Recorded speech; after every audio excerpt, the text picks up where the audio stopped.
who help in Ayushman Bharat. We need more such hospitals to be empaneled in Tier 2 and Tier 3 cities for poor people in these areas to benefit from them. It is therefore proposed to set up a viability gap funding window for setting up hospitals in PPP mode. In the first phase, those aspirational districts will be covered. We know there are 112 of them. So those aspirational districts from 112 that we have, where presently there are no Ayushman empaneled hospitals, will be given priority. So from 112 of aspirational districts, those which don't have an empaneled hospital for Ayushman treatments will be given the first priority, so that in Tier 2 and Tier 3 we have more such hospitals. This would also provide large-scale employment opportunities to youth. Proceeds from taxes on medical devices. This is very interesting. It has a bearing on what I will be saying during taxation, the Part B. Proceeds from taxes on medical devices would be used to support this vital health infrastructure which will get built in the aspirational districts. Using machine learning and artificial intelligence in the Ayushman Bharat scheme, health authorities and the medical fraternity can target diseases with an appropriately designed preventive regime. TB हारेगा देश जीतेगा. TB हारेगा देश जीतेगा. This campaign has been launched. I propose to strengthen this campaign to realize our commitment to end tuberculosis by 2025. I propose to expand also Jan Aushadhi Kendra scheme to all districts, offering 2,000 medicines and 300 surgicals by 2024. I have provided for the health sector about 69,000 crores, that is inclusive of 6,400 crores for Prime Minister Jan Arogya Yojana. So now the important point on sanitation. Our government is committed to ODF Plus. We know ODF is already there, launched, successfully sort of covered, saturation reached. But our government is committed to ODF Plus in order to sustain ODF behavior, because it has a lot of impact. If behavioral patterns don't remain consistent, it can have a negative bearing. So our government is committed to ODF Plus in order to sustain ODF behavior and to ensure that no one is left behind. Now more needs to be done towards liquid and grey water management. Focus would also be on solid waste collection, source segregation and processing. The total allocation for Swachh Bharat mission is about 12,300 crores for this year, 2020-21. Aiming to provide piped water supply to all households, Prime Minister announced from the Red Fort the Jal Jeevan mission. Our government has approved 3.6 lakh crore for this mission. 3.60 lakh crore for this mission is being approved. This scheme also places emphasis on augmenting local water resources, recharging existing sources, and will promote water harvesting and desalination. Cities over 1 million population will be encouraged to meet this objective during the current year itself. During the year 2021, this scheme would be provided a budget exclusively of 11,500 crores. So I now move to the third under Aspirational India, education and skills. The third and the final item under Aspirational India is education and skills. By 2030, India is set to have the largest working age population in the world. Not only do they need literacy, but they need both job and life skills. Dialogues have been held with state education ministries, members of parliament, and other stakeholders about education policy. Over 2 lakh suggestions were also received. The new education policy will be announced soon. It is felt that our education system needs greater inflow of finance to attract talented teachers, innovate and build better labs. Therefore, steps would be taken to enable sourcing external commercial borrowings and FDI so as to deliver higher quality education. Students in general stream, as opposed to those in services or technology stream, sciences and technology stream, need their employment opportunities improved. About 150 higher education institutions will start apprenticeship embedded degree diploma courses by March 2021. The government proposes to start a program whereby urban local bodies across the country would provide internship opportunities to fresh engineers for a period up to 1 year. So local bodies, as you know, do undertake a lot of public work program, and their manpower is also limited. But yet, young engineers who are ready to serve for the purpose of learning how it is to work with the government are also going around seeking opportunities. So here we have created an opportunity by saying urban local bodies should now give opportunity for fresh engineers so that they can help them plan better and in turn also learn as an intern under the local bodies. So this is for a period of 1 year that we've opened up. In order to provide quality education to students of deprived section of the society as well as those who do not have access to higher education, it is proposed to start a degree level full-fledged online education program.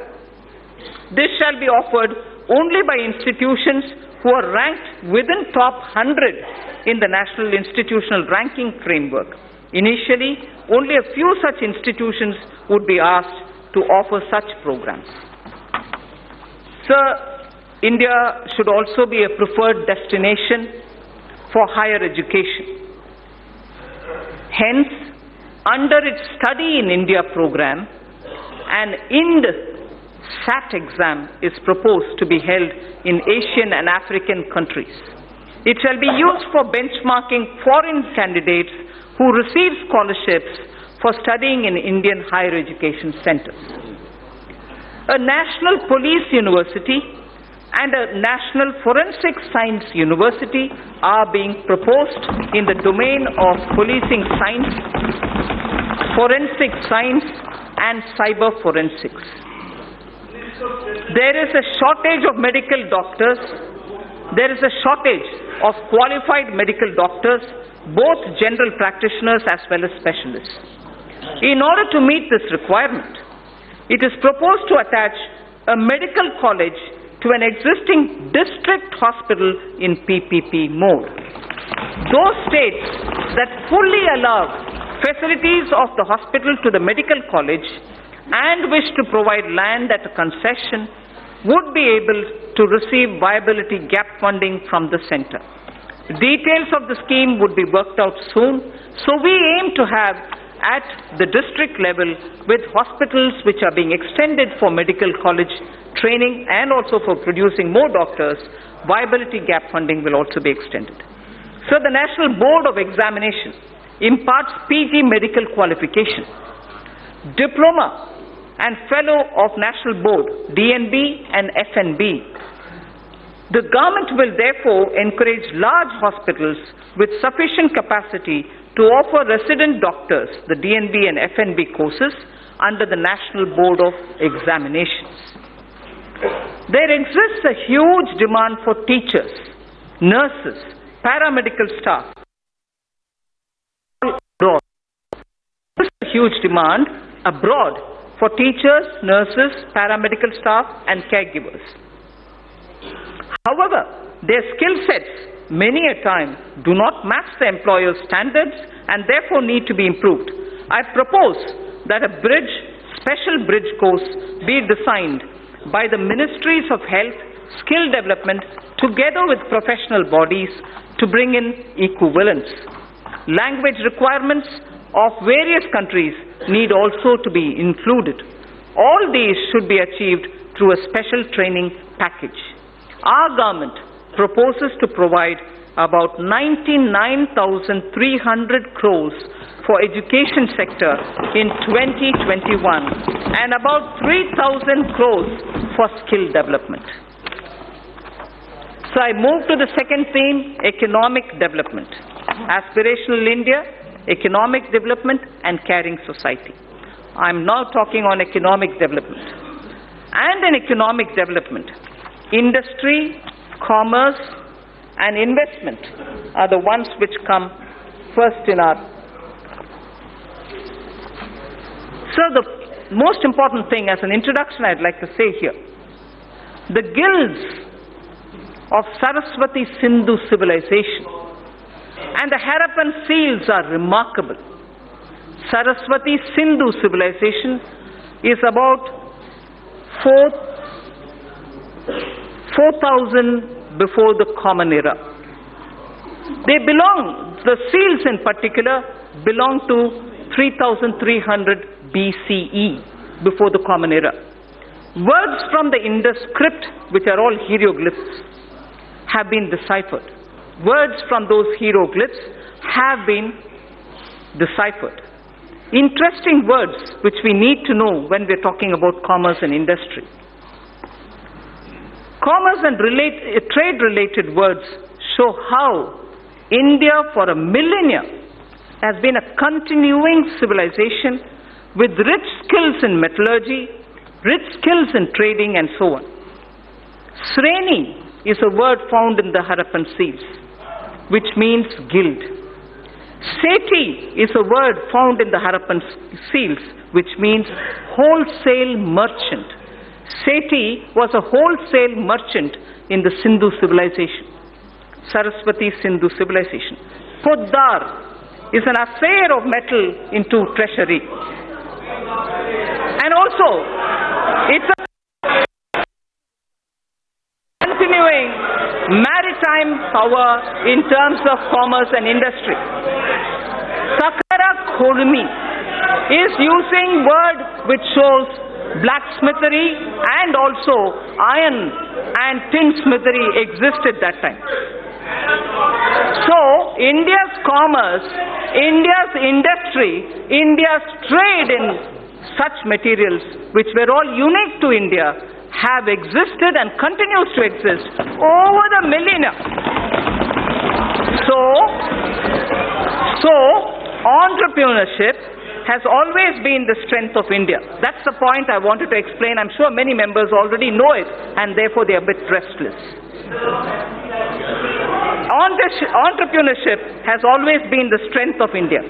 Even today, young men and women have given up greener pastures elsewhere to contribute to India's growth. They are risk-taking and come up with disruptive solutions to festering challenges. Equally, established old industries are resetting themselves in a changing global domestic situation. Global and domestic situation. We recognize the knowledge, skills and risk-taking capacities and capabilities of our youth. He is no longer a job seeker. He is a creator of jobs.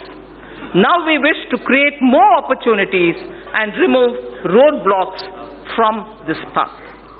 I propose to set up an investment clearance cell that will provide end-to-end facilitation and support, including pre-investment advisory, information related to land banks, and facilitate clearances at the center and also in the state level. It will work through a portal. There is a case for maximizing the benefits of three separately developing economic activities. The upcoming economic corridors, revitalization of manufacturing activities, and technology and the demands for aspirational classes. We have to benefit from their convergence. Hence, it is proposed to develop 5 new such smart cities in collaboration with states and in PPP mode.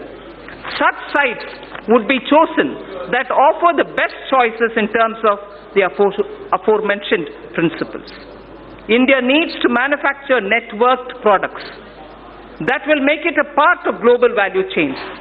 This in turn gets more investment and generates more employment for our youth.